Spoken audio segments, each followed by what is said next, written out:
Hey guys, welcome to my review of the Roccat Kave XTD 5.1 Analogs. These are a real 5.1 surround sound headset. It's not that cheap emulated crap. They haven't skimped, they haven't cut any corners. There are actually multiple drivers in these cups, and I think that is why they're so massive. But that's a good thing. This is one of the comfiest headsets I've ever worn in my life. It's so snug, it clamps onto your head really well. So no complaints there. So if you're looking for a comfy headset, first of all, this is one to buy. It's pretty light, but it's still very big.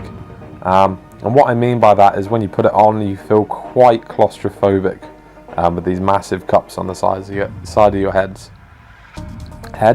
Side of your head. But it's a good thing that they do that. Because they clamp so well, the noise kind of pollution that you can hear through headphones, by that I mean people kind of maybe talking externally in the background, it's minimal. You could be listening to no music and instantly decibels are being cut off. And that's just because of the nice kind of feel on the ears.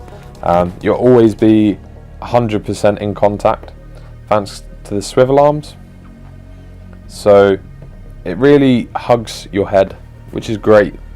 It's actually one of the things I look for in headphones, first of all, is the noise cancelling aspect. Because the more noise you can drown out externally, it means the lower that you have to listen to your headphones. And some drivers kind of struggle at the higher range when you start putting loads of power into them. The audio quality on these was pretty decent. Like, it's not anything that I'd write home about and be like, oh my god, the sound quality, I have to pay £1 million for these are going down in the audiophile book of history. But the everyday person isn't going to notice anything kind of up to that. However, because this is the analog version, I would recommend running a nice sound card with it, something like an Asus Zonar. Even a £30-40 sound card will add a huge amount of depth to these headphones. Generally speaking, I like them. Aside from the kind of glossy feel to it, they're good headphones. The main feature that I really liked about them was actually something quite silly. It's this inline controller. And what this does is it allows you to split and kind of up and lower different channels. Which is good. I mean, I'm used to using an EQ to do most of this, so like if I'm setting up a 5.1, I'm balancing what speakers are louder to get that perfect blend. I mean, usually you want to, depending on the distance, adjust the volume. So it's a little bit weird in a 5.1 this size because obviously they're all equal distance. But perhaps, you know, you're playing an FPS and you want the rears to be louder so you can hear people coming up behind you. That's a good example. The sub and vibration was a bit weird, so I won't really comment on that. I'm not a big liker of bass myself personally. There wasn't anything to write home about. But the audio quality was decent. I mean, for everyday stuff, for gaming, it definitely added another level. So, would I buy the XTD 5.1s?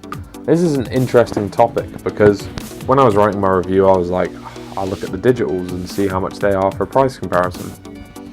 So for an extra sort of £15 on Amazon, you can buy the XTD 5.1 digitals. Not the analog, the digitals. And what that comes with is a USB sound card, which I imagine wouldn't sound half bad. It would sound a lot better than onboard sound. But it also comes with a nicer kind of like control center.